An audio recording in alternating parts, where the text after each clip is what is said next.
I've got a couple Vegas stories to regale you with. It was a fun ass weekend. Though I will say, in the great war between me, the player, and my enemy, the casino, a battle was lost this weekend. The war's not over, but a battle was lost. Listen, I am a casino killer, okay? Pit bosses get worried when I show up. They say, oh, Code Red, Atrioc's here. They had their whole accountant staff ready to go.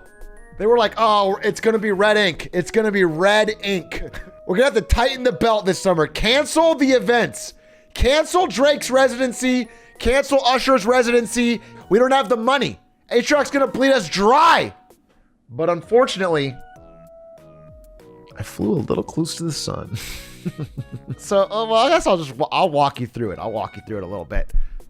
Near midnight, I land in Vegas, and immediately I've got a hankering for gambling. The second I land, I withdraw. I click the 2,000 button. That's a bad sign. That's a bad sign. That's a very bad sign because I haven't even been enticed by anything yet. I haven't even played a game yet. I'm just at the ATM. Thank God. My bank says, no, you can't withdraw $2,000 randomly. So I get 500, my max. I take that 500, I roll up to the craps table. I see everybody. I see Stanz. I see Lud. I see Rochelle. Ari's with me. Some other friends that you guys don't know that also don't stream, so you're not gonna know them, but it's a craps table with a squad, okay? A squad. And everyone's rolling and having a good time. I roll up, all right? I'm like, let's fucking go. I drop all 500 on the first roll. I believe I dropped it on the field. Now, if you guys don't play craps, I'd like to give you a very, very quick craps lesson. It's a big table. One person rolls a dice, and basically we're all betting on what that dice is gonna be. That's the long and short of it. But there's this bet called the field. Okay, you see that right here? If I put my chips on the field, I win double my money if a 3, 4, 9, 10, or 11 come up. And I win triple my money if a 12 comes up. So there's a lot of options. How, a 3, 4, 9, 10, 11, 2, 12. That's like, how many other numbers could there be? It turns out the most common numbers are 6, 7, 8. So I drop that 500 on the field and instantly it is gone. Here's the thing. Here's what I told Aiden as well. The casinos only win because they expect you'll never come back for that second attack. The casinos prey on the fact that you'll give up. The pit boss's biggest fear is a gambler with resolve who comes back with more money, okay, to fire back at them. That's what casinos hate the most. So Friday night, I can't get more money. So I go to Lud, who's got a pretty decent chip stack. So he gives me a $25 chip. I bet it on the field. I hit the field. I double up. I say, let it ride. I don't give him his chip back, even though I doubled up. I let it ride. I double up again on the field. I say, let it ride, though, and I don't give him his chip back. And then I lose it. And I say, all right, Lud, chip in a chair, though. Chip in a chair. Gives me another 25 chip. I repeat this process of chip in a chair 8 times. Okay? Now, this is where either the worst or the best thing happened to me. The day became Saturday. And Saturday was exactly... The casinos still talk about this Saturday. The casinos call this Saturday Bloody Saturday. The accountants of the Palazzo Casino will remember Bloody Saturday for days to come because I came back swinging. I took out $1,500 and I came back, bam! We played on Saturday night, me, Yassuo. By the way, me and Yassuo are tight now. And we had a fucking hell of a time. And that is because me and Mo hung out Saturday. On Saturday, bro, we were rolling. Every single one of us was making racks on racks. At one point, by the way, the rarest thing you can get is the 2 6s, the 12, and in which way you get quadruple your money. They give you 3 racks of whatever you put down. I put down $500 and said, this is gonna be a 12. And then Yassuo rolled a 12. It was great, okay? And Saturday night, I take a good chunk of my profits and I bet it all on the Phoenix Suns because my friend Stanz is a big fan of the Phoenix Suns. And I want to say that was the last smart thing I did.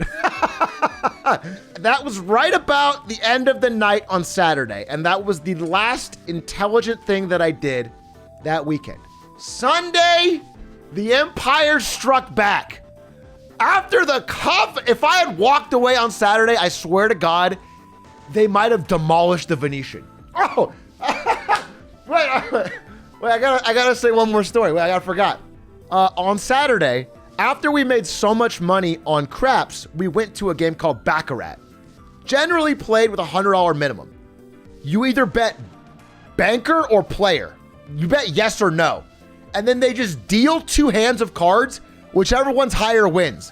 It's basically war. It's basically like fancy war. It's 50-50.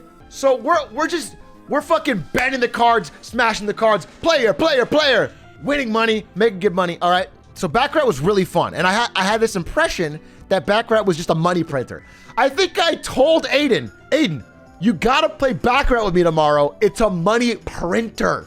All right. So all of this has been to build my confidence. Saturday's been great.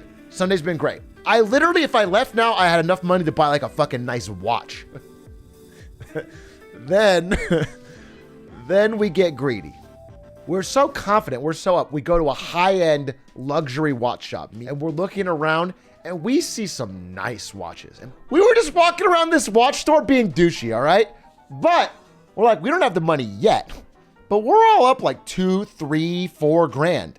If we just take this money and double up tonight. And so the plan was we were all gonna double or triple up, come back and buy a fancy watch. So we go to the crap stable Sunday night and it starts out innocently enough. We're winning, okay? Not a lot, we're not betting a lot yet. We wanna make it last and then sort of go all in at the end. And we get to about 5 minutes in because we can't wait. We were supposed to make it last like 3 hours and then go all in at the end of the night. Now I take $800, okay? And then Ludwig puts in like a rack, all right? Gone.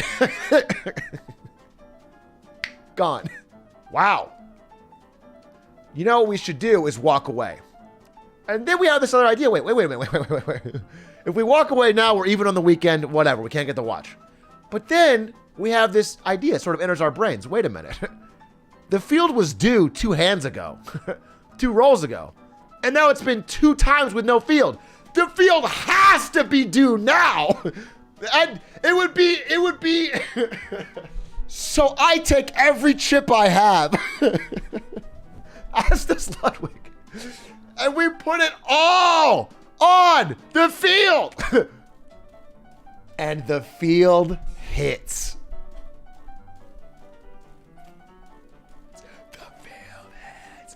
No, I'm just kidding. We lost it. It was a quick roll.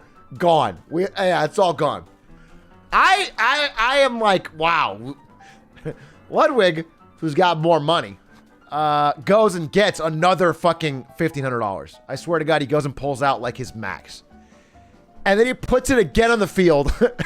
And I have to sit there and watch. And let me tell you, when you're doing it, it feels different than when you're watching someone do it. And you sort of see secondhand that it's degenerate. Because I sort of had a come to Jesus moment where I'm like, wow, what are we doing? And I watch him take $1,500. The ATM was not far from the table.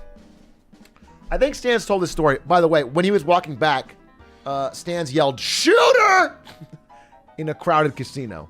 Ludwig comes back, but it's like in slow motion. I watched him walk to the ATM, pull out, literally. Let me just show you. Look at this. Just imagine taking all of these hundreds of dollars out of the casino, walking over to the table. He drops all of this on the table. They take it, they give him chips, he places it on the field, and it's gone. All within the span of like a minute and a half. That's like they robbed him. if they had a gun, they couldn't get it faster. And I realized, wait a minute. Are we the money printers for them? Is that how they afford this opulent casino? Is this whole thing rigged so that I lose money despite being the greatest craps roller of all time? This moment of clarity lasts about 48 seconds. And just before I turn to walk away, rethink my entire strategy, my entire life, I think Aiden says, Baccarat? At which point I realized, wait a minute. Oh, of course. Baccarat. That's how we get back at these fucks. So I withdraw more money. We sit down at the table and we're placing hundreds of dollars on player. And it works for the first round. And then, this is true. This old Asian man, this guy shows up at the table with $5,500 in $100 bills. And he pulls out this little fucking notepad and a little pencil, and he looks at the screen and he writes down all of the history of like, he's the type of guy that, he's such a gambler. He writes down how the last 10 hands went. By the way, it's a coin flip. He takes his fat stack of chips and starts betting banker, which is the opposite of us. Now, this doesn't change the odds, but it changes the dynamic of the table. Because instead of playing against the dealer, you are now playing against the other person. He gets the banker cards, he flips them. He has a 6. By the way, no, he has like an 8. The point is, whoever's the closest to 9 wins. It adds up your cards, whoever's the closest to 9 wins, okay? He's got a very close hand to 9. And Ludwig is not showing the cards. Ludwig is not showing our cards. And he looks around at all of us and he's like, and he flips over one card and it's really low. It's like a 2. And I'm like, what is it? Like, are we fucked? And he's like, yeah, we're fucked. Psych! And he flips over a 7. And he basically, and this, by the way, this guy, he slow rolls him. He absolutely slow rolls this fucking guy. If it was versus the dealer, it's fine. But this rich fucking old, this Asian guy, Chinese guy, he looks at him kind of like, just like a little fucking furious. And, and if we'd have walked away there, I think we would have been fine. But then I don't know what favors this guy called into the gambling gods. I don't know what he did, but he started to beat our fucking ass. Like, just absolutely horseshit hands until all of our money was gone yet again. I mean, we didn't win another hand. I've been destroyed at craps. I've been destroyed at Baccarat. It turns out this whole thing was a sham. Casinos exist for their profit, not yours. Holy shit. And the night's about to end.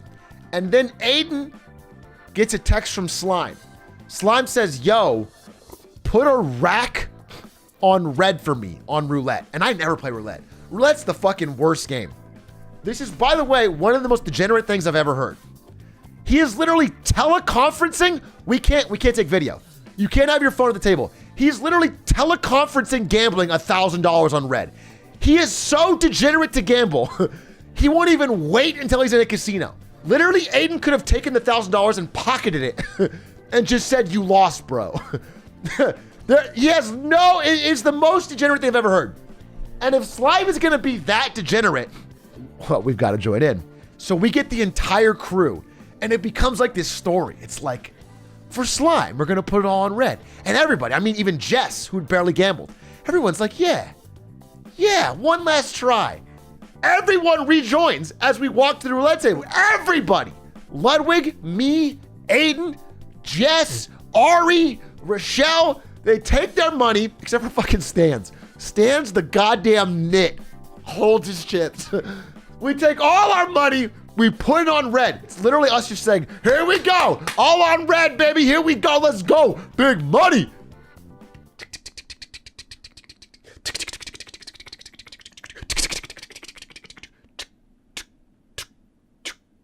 Black.